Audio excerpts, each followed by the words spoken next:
So we were going to take a helicopter to Emerald Isle in North Carolina, which was hit very, very hard. Atlantic Beach was hit very hard. Certain areas were really hit. The governor is with me. Roy, thank you very much for being here. The governor was standing in the rain for a long time, along with a lot of talented people that have really helped us a lot. Lindsay, I'm glad you're here with us, and we appreciate it very much. And Kevin is here someplace. Hello, Kevin. Thank you. Thank you for being here.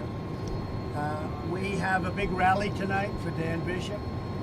I was going to go from Emerald Isle right back into the rally, but now we'll be very early for our rally. That's the one thing. But it was, I guess, Roy, they said very dangerous flying conditions. I said, let's do it anyway. They said, sir, would rather not. So I said, okay, I'll take your word for it. The greatest pilots in the world.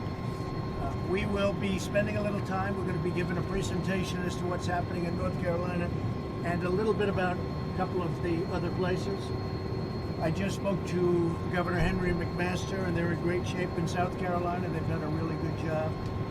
Roy, maybe I could ask you to say a few words and what do you need from the federal government?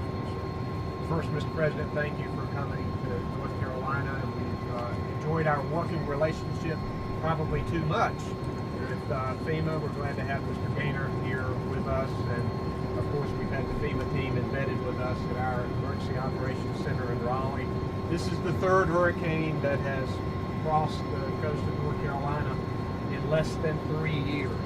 So this is something that we take very seriously. The widespread damage, Dorian did not approach the damage that we had from Florence and Matthew, but it was still significant in some parts. We have had 3 deaths in North Carolina related to the storm. 2 of them were people who fell off ladders while they were trying to get their house boarded up for the storm, and the other death happened post-storm with a chainsaw accident with cleanup. We still have about 3,500 people without power, but we had a couple of 100,000 at one point. One of the hard-hit areas is Ocracoke Island, which they said is the worst that they had ever seen. I talked to a man who had a house built in the 1870s, and they had never seen it that bad. Power still out there. We're providing food, resources, working with all of our federal and local partners to provide help there. The places you were going to go, Emerald Isle, as the storm approached, it had an EF2 tornado hit an RV park. I toured it on Saturday. The damage was significant. Many homes absolutely destroyed. We had issued an evacuation order, and therefore most of the people were gone. The few people who were there survived and are lucky that they are alive, and I'm sure they appreciated the fact that you had planned to go and see, and I know we have local government officials here who were ready.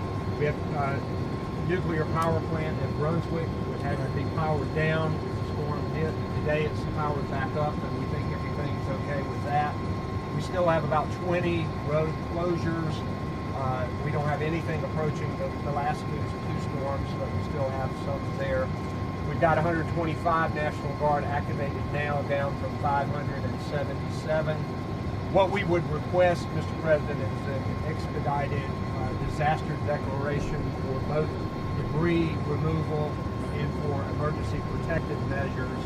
And we've got joint preliminary damage assessments going on right now with state, FEMA, local, trying to determine the extent of damage.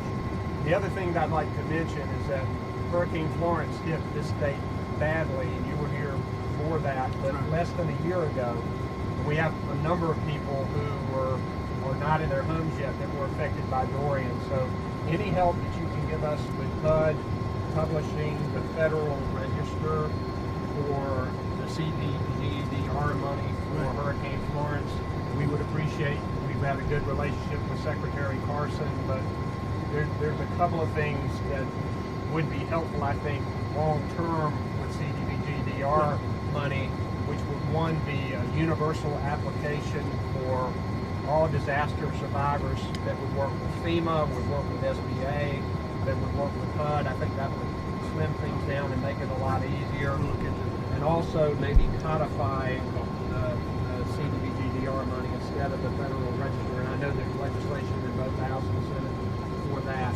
have with me my Secretary of Public Safety, Eric Phillips, who is behind me there. I'm grateful for his work and our local partners we have here too, Mr. President. Well, you've done a great job. Thank you very much. Thank you, Eric, would you like to say something? Yes, sir, Mr. President.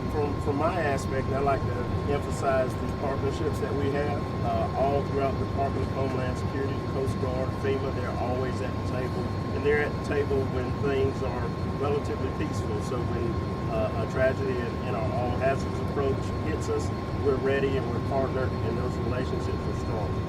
Thank you very much. Mr. President, if I could add one more thing, the Admiral was here and we were in communication throughout the storm, but the Coast Guard did amazing work both during Florence and during Dorian.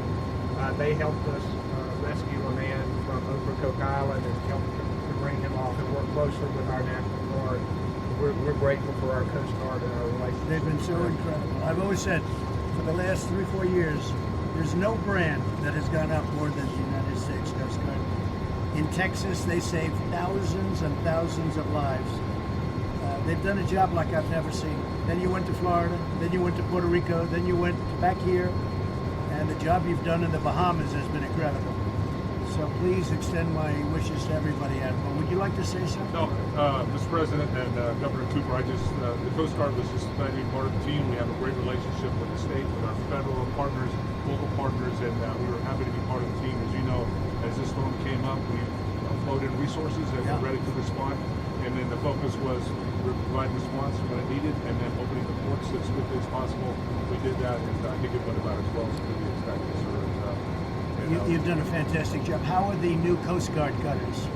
They're doing great, sir. We I had to hear pull them great. out of the region, but we floated back in, and they were our first to get offshore to But provide they're great. response. Great They are boats, outstanding. great. Yes, sir. They are That's outstanding. what you needed, right? Absolutely. We sir. got them. We got them. They were getting very old. Now you have brand new beauties, right? Yes, sir, Mr. That's President. very good. We're